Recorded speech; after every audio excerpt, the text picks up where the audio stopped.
तो दोस्तों आज का हमारा टॉपिक आपके आने वाले एग्जाम के लिए बहुत ज़्यादा इंपॉर्टेंट साबित होने वाला है। काफ़ी यूज़फुल वीडियो होने वाली है आज हम पढ़ेंगे मानवाधिकार। याद रखिएगा, मानवाधिकार से आप किसी भी तरह की एग्जाम की तैयारी कर रहे हो, वो चाहे सेंट्रल गवर्नमेंट हो या स्टेट गवर्नमेंट हो, हर तरह के एग्जाम में मानवाधिकार से एक या दो क्वेश्चन देखने को मिलते हैं। तो इस वीडियो में हम संपूर्ण मानवाधिकार यानी कि कंप्लीट मानवाधिकार समाप्त करेंगे। वो चाहे राष्ट्रीय हो या अंतर्राष्ट्रीय मानवाधिकार हो या राज्य स्तर पर हो, सभी तरह के मानवाधिकार इस वीडियो में हम समाप्त करेंगे। तो वीडियो को अच्छे से पढ़ेंगे, शुरू से अंत तक देखिएगा। चलिए क्वेश्चन की ओर जाने से पहले अगर चैनल पर नए हैं तो चैनल को सब्सक्राइब करें, लाइक करें, अपने दोस्तों तक भी शेयर करें। चलिए क्वेश्चन नंबर 1 से शुरू करते हैं। भारत में मानवाधिकार आयोग की स्थापना कब हुई? भारत में मानवाधिकार आयोग की स्थापना कब हुई, यानी कि राष्ट्रीय मानवाधिकार की स्थापना कब हुई? तो याद रखिएगा वर्ष 1993 में। ठीक है, याद रखिएगा अधिनियम 1993 यानी कि वर्ष 1993 में भारत में मानवाधिकार की स्थापना हुई। पूरी डेट याद करनी है तो वो भी लिख सकते हैं आप। 12 अक्टूबर क्या थी? 12 अक्टूबर 1993 पूरी डेट है इसकी। भारत में मानवाधिकार आयोग की स्थापना हुई या राष्ट्रीय मानवाधिकार की स्थापना हुई। ठीक है, याद रखिएगा। चलिए आगे बढ़ेंगे अगले क्वेश्चन की ओर। अगला क्वेश्चन क्या कहता है? राष्ट्रीय मानवाधिकार का कार्यालय कहाँ पर है, यानी कि मुख्यालय कहाँ पर है? राष्ट्रीय मानवाधिकार का कार्यालय कहाँ पर है? इसका राइट आंसर क्या होगा? तो याद रखेंगे नई दिल्ली। याद रखिएगा, राष्ट्रीय मानवाधिकार का मुख्यालय या कार्यालय कहाँ पर है? नई दिल्ली। ऑप्शन ए बिल्कुल राइट आंसर है, याद रखेंगे। चलिए आगे बढ़ते हैं। अगला क्वेश्चन क्या कहता है? राष्ट्रीय मानवाधिकार में कितने सदस्य होते हैं? राष्ट्रीय मानवाधिकार में कितने सदस्य होते हैं? तो याद रखिएंगे कुल जो सदस्य होते हैं वो होते हैं 6, यानी कि कुल सदस्य जो होते हैं, यानी कि अध्यक्ष को भी मिला के और सदस्य को भी मिला के कुल सदस्य कितने होते हैं? 6 सदस्य होते हैं। ठीक है, एक क्या होता है? वो होता है अध्यक्ष, और 5 क्या होते हैं? वो होते हैं सदस्य, यानी कि कुल मिला के कितना हो गया? 6 सदस्य कुल होते हैं। याद रखिएगा राष्ट्रीय मानवाधिकार में एक अध्यक्ष होता है और बाकी 5 अन्य सदस्य होते हैं। ठीक है, याद रखिएगा। चलिए आगे बढ़ते हैं। अगला क्वेश्चन क्या कहता है? राष्ट्रीय मानवाधिकार के सदस्यों की नियुक्ति कौन करता है? राष्ट्रीय मानवाधिकार के सदस्यों की नियुक्ति कौन करता है? तो याद रखेंगे जो इसका राइट आंसर होगा वो क्या होगा? इसकी नियुक्ति एक गठित समिति की सिफारिश पे करता है। कौन करता है? राष्ट्रपति करता है। ठीक है, याद रखिएगा राष्ट्रीय मानवाधिकार के सदस्यों की जो नियुक्ति है वो करता तो राष्ट्रपति है, पर एक गठित समिति होती है जिसकी सिफारिश पे राष्ट्रपति करता है। ठीक है, याद रखिएगा। तो राष्ट्रीय मानवाधिकार के सदस्यों की नियुक्ति चाहे वो सदस्य हों या अध्यक्ष, ये भी नोट कर लीजिएगा, सदस्य हों या अध्यक्ष हों, सबकी नियुक्ति कौन करता है? वो राष्ट्रपति करता है एक गठित समिति की सिफारिशों पर। ठीक है, याद रखिएगा सदस्यों और अध्यक्ष की जो नियुक्ति करता है वो करता है ऑप्शन बी राष्ट्रपति। याद रखिएगा बिल्कुल राइट आंसर है। चलिए आगे बढ़ेंगे। अगला क्वेश्चन क्या कहता है? राज्य मानवाधिकार आयोग में कुल कितने सदस्य होते हैं? राज्य मानवाधिकार की बात कर रहा है, यहाँ बात आ गई है राज्य मानवाधिकार की। अभी हमने क्या पढ़ा था? राष्ट्रीय मानवाधिकार में कितने सदस्य होते हैं। ठीक है, राष्ट्रीय मानवाधिकार में कितने सदस्य थे? 6 थे। अब बात आ गई है राज्य मानवाधिकार की। ठीक है, तो राज्य मानवाधिकार में कुल कितने सदस्य होते हैं? तो राज्य मानवाधिकार में 3 सदस्य होते हैं। एक अध्यक्ष होता है, ठीक है, एक अध्यक्ष होता है और 2 अन्य सदस्य होते हैं। याद रखिएगा ये राज्य स्तर पर बात कर रहा है, यानी कि राज्य मानवाधिकार की बात कर रहा है। तो राज्य मानवाधिकार में 3 सदस्य होते हैं कुल, एक अध्यक्ष और 2 अन्य सदस्य होते हैं। राष्ट्रीय मानवाधिकार में, यानी कि भारत में पूछ रहा है, तो राष्ट्रीय मानवाधिकार में 6 सदस्य होते हैं, एक अध्यक्ष और 5 अन्य सदस्य। ठीक है, याद रखिएगा। चलिए, तो आपका ऑप्शन सी राज्य मानवाधिकार में कुल सदस्य 3 होते हैं, एक अध्यक्ष और 2 अन्य सदस्य। याद रखिएगा। चलिए आगे बढ़ेंगे। अगला क्वेश्चन क्या कहता है? भारत में राष्ट्रीय महिला आयोग की स्थापना कब की गई?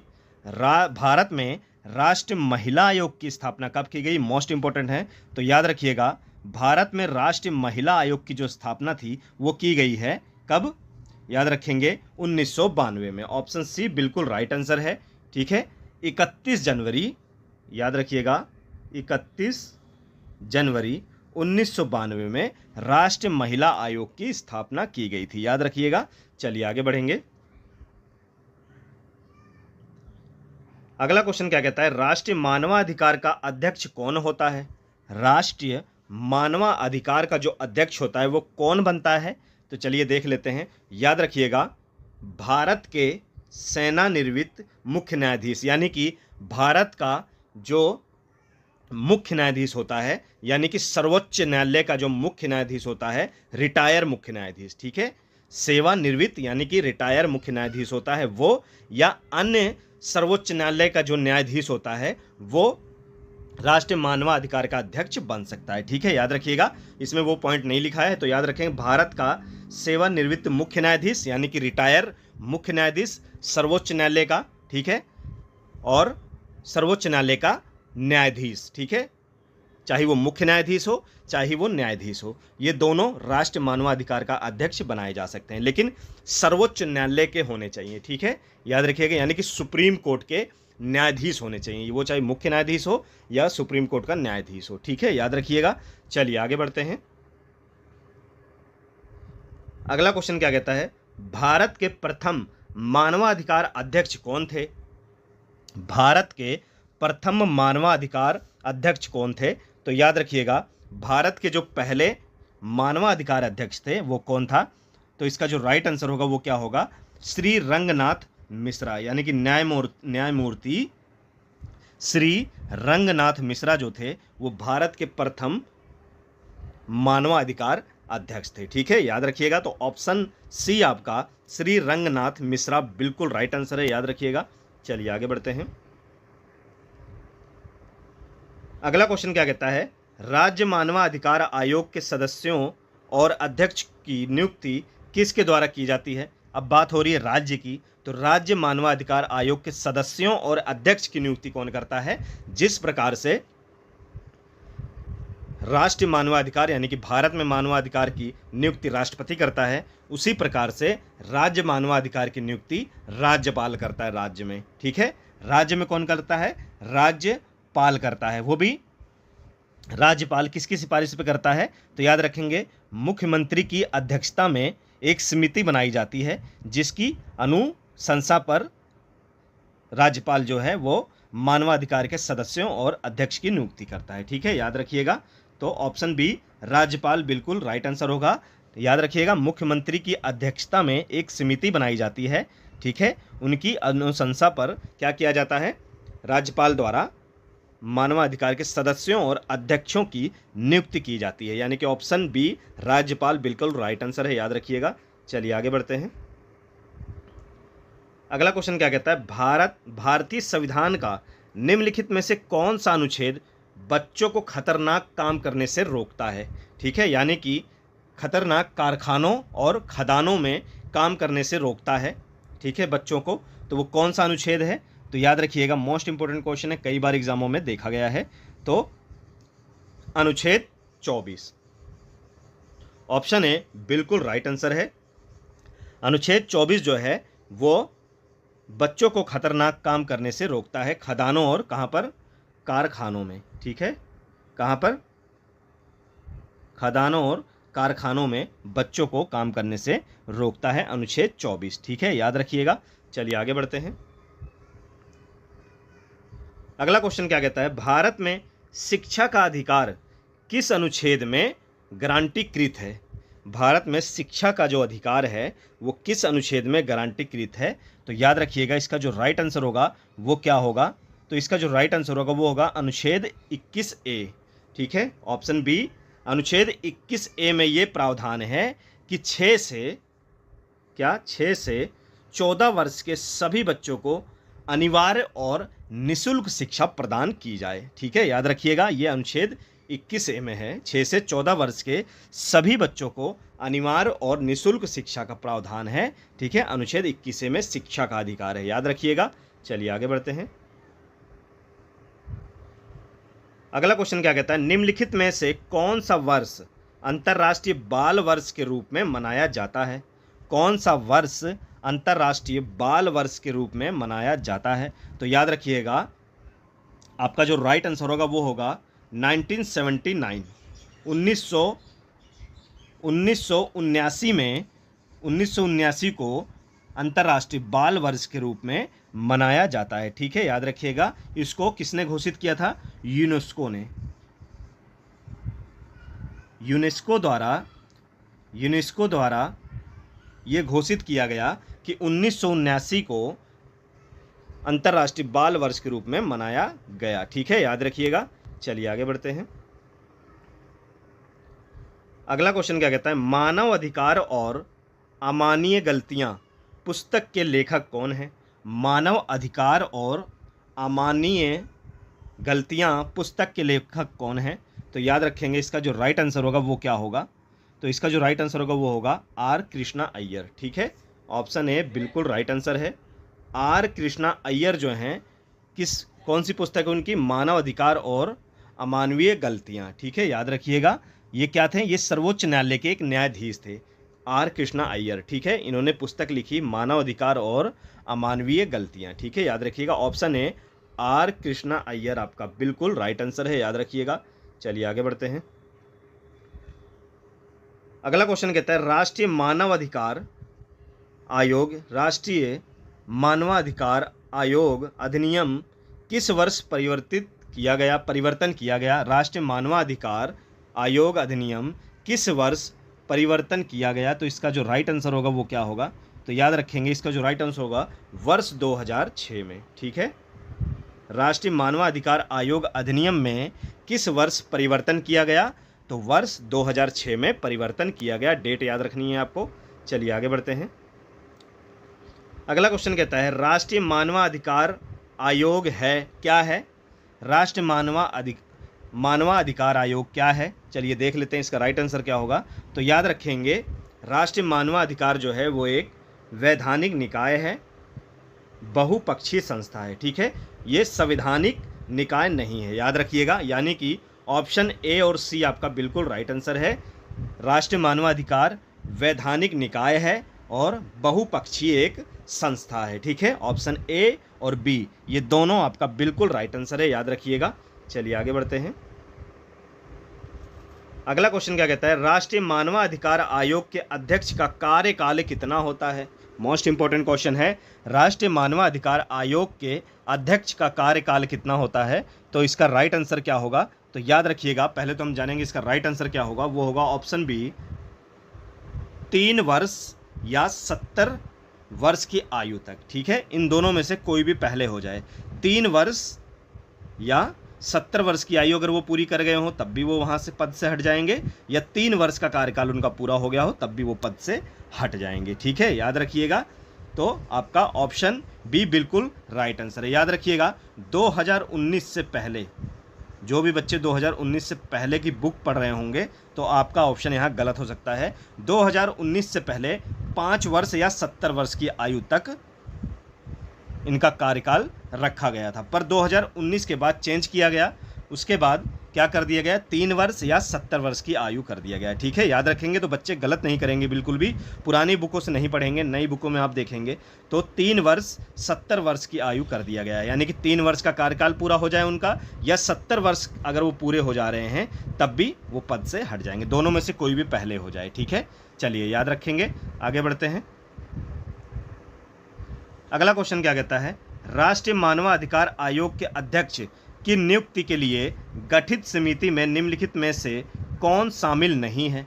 यानी कि राष्ट्रीय मानवाधिकार आयोग का जो अध्यक्ष होता है उसकी नियुक्ति के लिए एक समिति गठित की जाती है।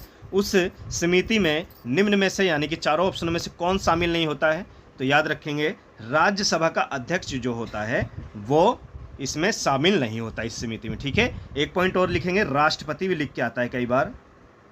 राष्ट्रपति द्वारा नियुक्ति तो की जाती है पर वो इस समिति में शामिल नहीं होता है। ठीक है, याद रखिएगा। समिति नाम ढूंढ के, यानी कि उसको चुन के राष्ट्रपति को बताती है, फिर राष्ट्रपति उसकी नियुक्ति करता है। ठीक है, याद रखिएगा। यानी कि समिति में राष्ट्रपति शामिल नहीं होता है और राज्यसभा का अध्यक्ष भी शामिल नहीं होता है। ठीक है, याद रखेंगे दोनों पॉइंट।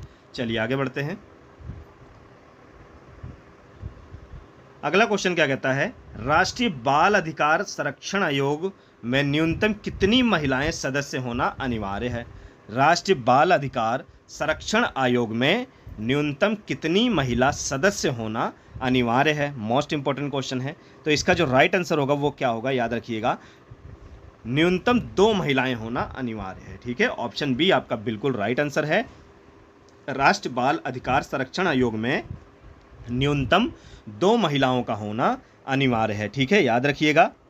इसकी स्थापना कब हुई थी ये भी देख लेंगे। तो वर्ष 2007 में बाल अधिकार संरक्षण आयोग की स्थापना हुई थी, याद रखिएगा। और 2 महिला न्यूनतम सदस्य होना अनिवार्य है, याद रखेंगे। चलिए आगे बढ़ते हैं। अगला क्वेश्चन क्या कहता है, बच्चों की सुरक्षा एवं मदद के लिए निःशुल्क हेल्पलाइन नंबर कौन सा है, जिसे चाइल्ड लाइन हेल्पलाइन नंबर भी कहा जाता है? ठीक है, चाइल्ड लाइन हेल्पलाइन नंबर भी कहा जाता है। बच्चों की सुरक्षा एवं मदद के लिए निःशुल्क हेल्पलाइन नंबर कौन सा है?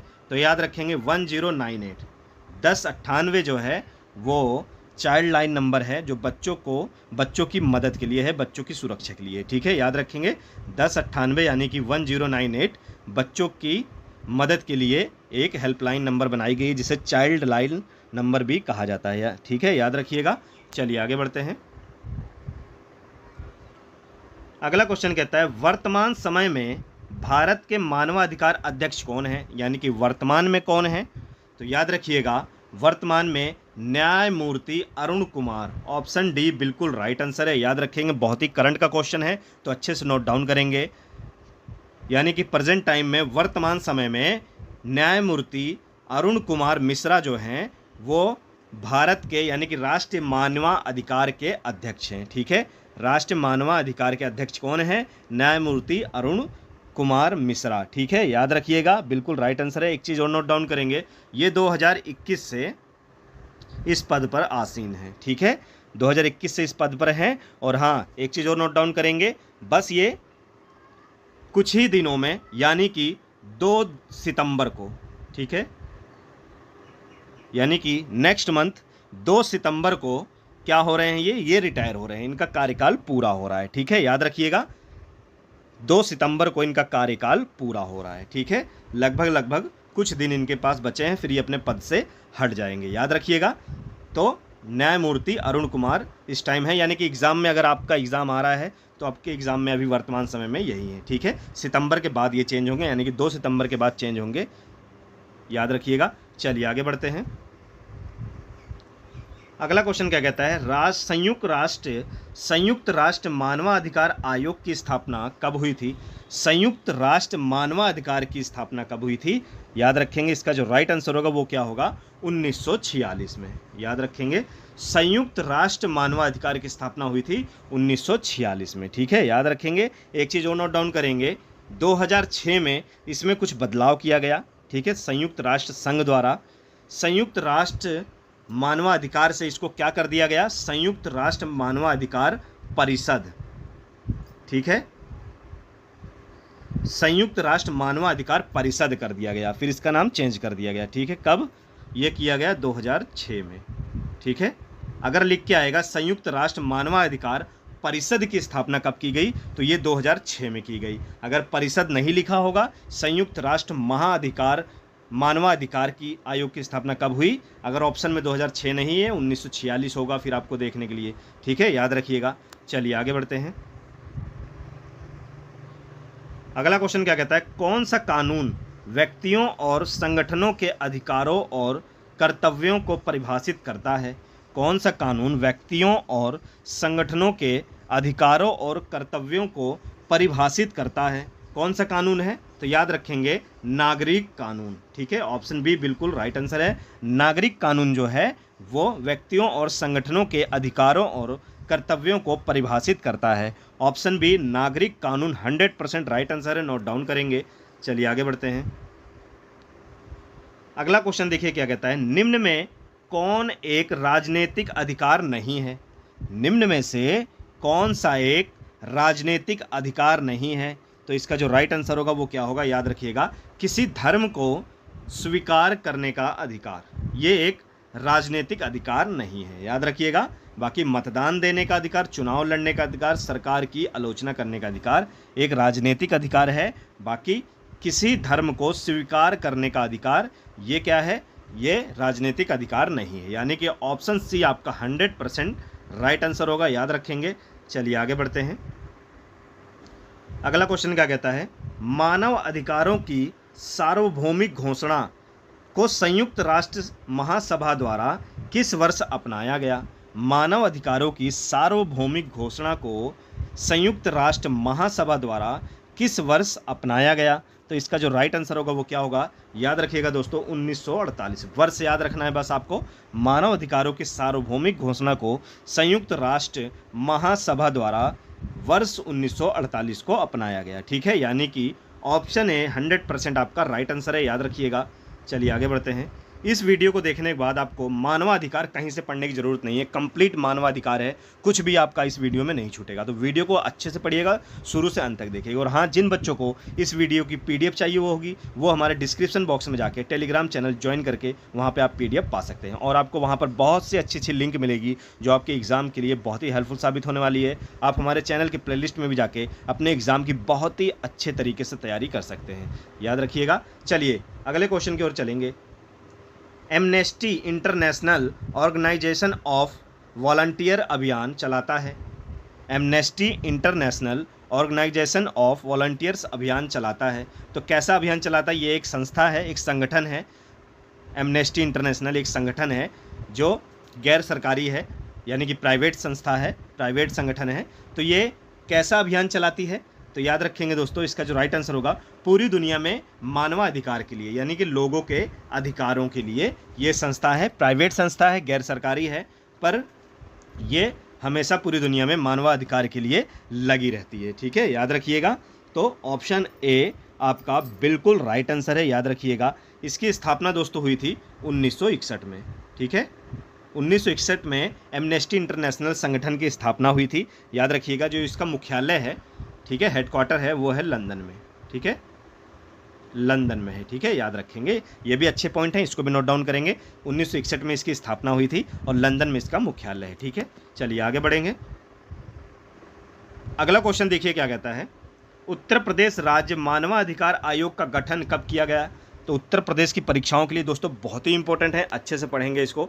उत्तर प्रदेश राज्य मानवाधिकार आयोग का गठन कब किया गया, तो याद रखेंगे दोस्तों 7 अक्टूबर वर्ष 2002, यानी कि ऑप्शन सी आपका बिल्कुल राइट आंसर है। 7 अक्टूबर वर्ष 2002 को उत्तर प्रदेश राज्य मानवाधिकार आयोग का गठन किया गया था। ठीक है, बात की जाए इसके मुख्यालय की, तो इसका जो मुख्यालय है वो कहाँ पर है दोस्तों, यानी कि मुख्यालय कह लो चाहे कार्यालय कह लो, जो है लखनऊ में, यानी कि उत्तर प्रदेश की राजधानी लखनऊ में राज्य मानवाधिकार आयोग है, इसका ऑफिस है, यानी कि हेडक्वार्टर है। और इसकी स्थापना हुई थी 7 अक्टूबर वर्ष 2002, याद रखिएगा। ऑप्शन सी आपका बिल्कुल राइट आंसर है। चलिए आगे बढ़ेंगे। अगला क्वेश्चन क्या कहता है, उत्तर प्रदेश राज्य मानवाधिकार का मुख्यालय कहाँ पर है। जैसा कि मैंने आपको बताया, जिन भी बच्चों को आंसर पता हो जल्दी इस कमेंट बॉक्स में आंसर दें। उत्तर प्रदेश राज्य मानवाधिकार का मुख्यालय कहाँ है, अभी मैंने आपको बिल्कुल जस्ट अगले वाले क्वेश्चन में ही बताया है। चलिए, तो इसका जो मुख्यालय है वो है दोस्तों लखनऊ में, यानी कि उत्तर प्रदेश की राजधानी लखनऊ में है। ऑप्शन सी आपका 100% राइट आंसर होगा, याद रखेंगे सभी लोग। चलिए आगे बढ़ते हैं।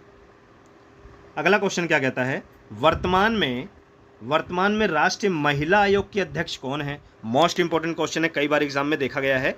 वर्तमान में राष्ट्रीय महिला आयोग की अध्यक्ष कौन है, इसका जो राइट आंसर होगा वो क्या होगा, चलिए देख लेते हैं। वर्तमान में राष्ट्रीय महिला आयोग की अध्यक्ष जो हैं वो कौन है दोस्तों, इसका जो राइट आंसर होगा वो होगा श्रीमती रेखा शर्मा, याद रखेंगे। वर्तमान में राष्ट्रीय महिला आयोग की अध्यक्ष हैं वो हैं श्रीमती रेखा शर्मा, जो हैं वो राष्ट्रीय महिला आयोग की अध्यक्ष हैं। ठीक है, याद रखिएगा, राष्ट्रीय महिला आयोग की जो अध्यक्ष हैं वो कौन है, श्रीमती रेखा शर्मा, बिल्कुल राइट आंसर है, याद रखिएगा। चलिए आगे बढ़ेंगे।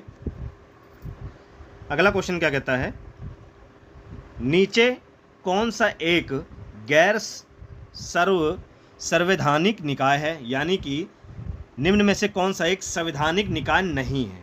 ठीक है, निम्न में से कौन सा एक संवैधानिक निकाय नहीं है, ठीक है, जिसका संबंध संविधान से नहीं है। तो इसका राइट आंसर क्या होगा, याद रखिएगा। आप देख सकते हैं वित्त आयोग, जो कि एक संवैधानिक कानून है, यानी कि संघ लोक सेवा आयोग ये भी संवैधानिक निकाय है, चुनाव आयोग ये भी संवैधानिक निकाय है। ठीक है, याद रखिएगा। तो याद रखेंगे दोस्तों, इसका जो राइट आंसर होगा वो होगा राष्ट्रीय मानवाधिकार, आपका बिल्कुल राइट आंसर है। याद रखेंगे, राष्ट्रीय मानवाधिकार जो है वो एक गैर संवैधानिक निकाय है। क्या है? गैर संवैधानिक निकाय है। याद रखेंगे, इसका बिल्कुल राइट आंसर होगा ऑप्शन सी आपका। चलिए आगे बढ़ते हैं। अगला क्वेश्चन क्या कहता है? अंतर्राष्ट्रीय मानवाधिकार का मुख्यालय कहाँ पर है? अंतर्राष्ट्रीय मानवाधिकार का मुख्यालय कहाँ पर है? तो इसका जो राइट आंसर होगा वो क्या होगा? जनेवा में है। ऑप्शन सी आपका बिल्कुल राइट आंसर है। अंतर्राष्ट्रीय मानवाधिकार का जो मुख्यालय है वो है जनेवा में। जनेवा कहाँ पर है? ये है स्विट्जरलैंड में। ठीक है, याद रखेंगे, जनेवा कहाँ पर है? ये है स्विट्जरलैंड देश में है जनेवा। ठीक है, याद रखेंगे। चलिए आगे बढ़ते हैं। अगला क्वेश्चन क्या कहता है? अंतर्राष्ट्रीय मानवाधिकार दिवस कब मनाया जाता है? अंतर्राष्ट्रीय मानवाधिकार दिवस कब मनाया जाता है? तो इसका जो राइट आंसर होगा वो क्या होगा? तो याद रखेंगे, अंतर्राष्ट्रीय मानवाधिकार दिवस जो है वो मनाया जाता है 10 दिसंबर को। ठीक है, याद रखेंगे, प्रति वर्ष 10 दिसंबर को अंतर्राष्ट्रीय मानवाधिकार दिवस मनाया जाता है। मोस्ट इंपॉर्टेंट है, प्रति वर्ष हर साल 10 दिसंबर को क्या मनाया जाता है? अंतर्राष्ट्रीय मानवाधिकार दिवस मनाया जाता है। यानी कि ऑप्शन बी 10 दिसंबर आपका 100% राइट आंसर होगा। याद रखेंगे। चलिए आगे बढ़ते हैं। अगला क्वेश्चन क्या कहता है? एमनेस्टी इंटरनेशनल का मुख्यालय कहाँ पर है? एमनेस्टी इंटरनेशनल का मुख्यालय कहाँ पर? ये एक संगठन है, जैसा कि आपको मैंने पिछले क्वेश्चनों में बताया था। एमनेस्टी एक संगठन है, गैर सरकारी यानी कि प्राइवेट संस्था है। तो इसका जो मुख्यालय है कहाँ पर है? वो है लंदन में। याद रखेंगे, कहाँ पर है? लंदन में। ठीक है, याद रखिएगा। और जो इसकी स्थापना की बात की जाए तो 1961 में लंदन में इसकी स्थापना की गई थी। एमनेस्टी एक प्राइवेट संस्था है जो कि मानवाधिकार के लिए जुड़ी रहती है हमेशा। ठीक है, याद रखेंगे। चलिए आगे बढ़ेंगे। अगला क्वेश्चन क्या कहता है? संविधान के किस भाग को भारतीय संविधान का मैग्ना कार्टा कहा जाता है? मोस्ट इंपॉर्टेंट है, संविधान के किस भाग को भारतीय संविधान का मैग्ना कार्टा कहा जाता है? तो इसका जो राइट आंसर होगा वो क्या होगा? याद रखिएगा, इसका जो राइट आंसर होगा भाग 3। किस लिए? क्योंकि ये मौलिक अधिकारों से इसका संबंध है। किससे है? मौलिक अधिकारों से इसका संबंध है, इसीलिए इसे क्या कहा जाता है? भारतीय संविधान का मैग्ना कार्टा कहा जाता है। भाग 3। ठीक है, ऑप्शन बी आपका बिल्कुल राइट आंसर है, भाग 3। याद रखिएगा। चलिए आगे बढ़ेंगे। अगला क्वेश्चन आपसे क्या कहता है? राज्य मानवाधिकार आयोग के अध्यक्ष और सदस्य की नियुक्ति के लिए नाम की सिफारिश करने वाली समिति में कौन शामिल नहीं होता है? तो जैसा कि मैंने बताया कि उस समिति में कौन शामिल नहीं होता है? तो राज्यपाल। ठीक है, कौन नहीं शामिल होता है? राज्यपाल शामिल नहीं होता है। हालांकि राज्यपाल उनकी नियुक्ति करता है, पर मुख्यमंत्री की क्या होता है? मुख्यमंत्री की जो अध्यक्षता में एक टीम बनाई जाती है, समिति बनाई जाती है, उनके द्वारा जो नाम दिया जाता है तो राज्यपाल उसकी नियुक्ति करता है, पर उसमें शामिल नहीं होता है। ठीक है, याद रखिएगा। तो ऑप्शन डी आपका 100% राइट आंसर है। याद रखिएगा, तो राज्यपाल शामिल नहीं होता उस समिति में। ठीक है, याद रखेंगे। चलिए आगे बढ़ते हैं। अगला क्वेश्चन क्या कहता है? राज्य मानवाधिकार आयोग का अध्यक्ष कौन बन सकता है? जिस प्रकार से राष्ट्रीय मानवाधिकार का अध्यक्ष कौन बनता है? तो वो बनता है चीफ जस्टिस ऑफ इंडिया, यानी कि रिटायर जो हो जाते हैं। ठीक है, सर्वोच्च न्यायालय का मुख्य न्यायाधीश या अन्य न्यायाधीश जो रिटायर हो चुके हैं। ठीक है, लेकिन वो सर्वोच्च न्यायालय के होने चाहिए। और यहाँ बात हो रही है राज्य मानवाधिकार की, तो यहाँ होना चाहिए हाई कोर्ट का। ठीक है, किसका होना चाहिए? उच्च न्यायालय। हाई कोर्ट का मुख्य न्यायाधीश हो या अन्य न्यायाधीश हो। ठीक है, मुख्य न्यायाधीश हो या अन्य न्यायाधीश जो हो वो लेकिन हाई कोर्ट के हों। ठीक है, याद रखेंगे। तो राज्य मानवाधिकार आयोग का अध्यक्ष बन सकता है। ठीक है, अन्य न्यायाधीश और हाई कोर्ट का मुख्य न्यायाधीश हो वो भी भारत के यानी कि राज्य के मानवाधिकार आयोग के अध्यक्ष बन सकते हैं। याद रखेंगे। चलिए आगे बढ़ते हैं। अगला क्वेश्चन क्या कहता है? संयुक्त राष्ट्र संघ में मानवाधिकार परिषद की स्थापना कब हुई थी? जैसा कि मैंने बताया कि यहाँ क्वेश्चन दूसरा है, संयुक्त राष्ट्र संघ मानवाधिकार पूछता तो 1946 होता। यहाँ पूछ रहा है संयुक्त राष्ट्र संघ में मानवाधिकार परिषद की स्थापना, ठीक है। मानवाधिकार परिषद ये अलग यहाँ पे चेंज किया गया था 2006 में, ठीक है, याद रखेंगे। मार्च 2006 में उसे बदलकर संयुक्त राष्ट्र संघ मानवाधिकार परिषद बना दिया गया, ठीक है, याद रखेंगे। तो इसकी स्थापना कब हुई? 15 मार्च सन 2006 में संयुक्त राष्ट्र संघ मानवाधिकार परिषद की स्थापना हुई थी, ठीक है। मानवाधिकार परिषद आपको देखना है, अच्छे से नोट डाउन करेंगे। मानवाधिकार परिषद की स्थापना मार्च 2006 में हुई थी, ठीक है, याद रखेंगे। तो ये थे दोस्तों मानवाधिकार से मोस्ट इंपॉर्टेंट क्वेश्चन, बहुत ही हेल्पफुल साबित होने वाले, काफ़ी अच्छे क्वेश्चन है जो आपके एग्जाम के लिए काफ़ी हेल्पफुल साबित होने वाले हैं। तो वीडियो को शुरू से अंत तक पढ़ेंगे, दोबारा पढ़िएगा, इसके बाद आपको कहीं से मानवाधिकार पढ़ने की जरूरत नहीं है। अच्छे से इसको रटेंगे दोस्तों और अपने दोस्तों तक भी शेयर करेंगे ताकि उनको भी इंपॉर्टेंट टॉपिक का हेल्प मिल सके। ऐसे हमारे साथ जुड़े रहिए, प्यार दिखाते रहिए। फिर मिलेंगे दोस्तों नेक्स्ट वीडियो में एक अच्छे और मोस्ट इंपॉर्टेंट टॉपिक के साथ। तब तक जय हिंद।